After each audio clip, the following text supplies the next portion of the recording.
Welcome to RC Jim. Well, it's time for an air crash investigation. Our team has been on site, recovered the wreckage, and now it's time to figure out what happened. Well, let's begin with a story from the pilot. So who's got the story to tell? I have. I'll write it up. Oh, I've got to video it, so I'll write it up for you. Yeah, the poor old thing, it's been in the bush. Second visit to bush. Originally belonged to Michael Finger. He crashed it, then I think somebody else took it over. I think Phil took it over and he crashed it. Then I took it over and rebuilt it, got it flying. It flew beautifully. But then the second flight, it just went out of control over the back there. It disappeared into the soggy bush. And so it goes. Poor thing. Sad song.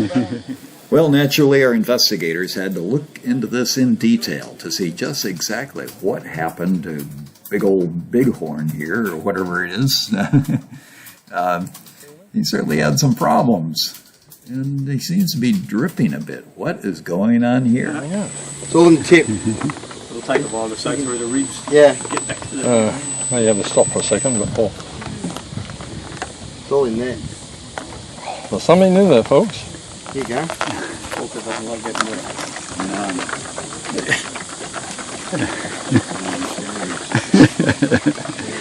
Yeah, I can hear that. Why won't it come out? Feel the weight of that one.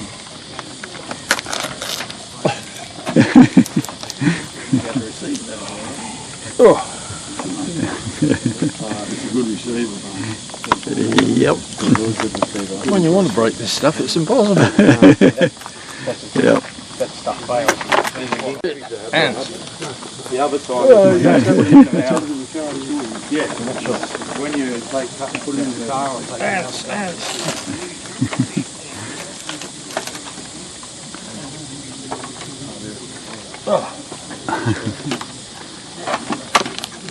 Well, as the investigators literally dug into their investigation, they found some interesting things, such as water inside the wings and everything rotted and full of ants and who knows whatever else. Well, this thing may have spent some time out in the bush. Who knows? So, what's the conclusion? Well, don't buy soggy RC planes. Or, if the ants have taken over, don't take it over. Or perhaps, if you found a plane in the bush, make sure your luck you do not push. Well, this is RC Jim signing off. You have a great day.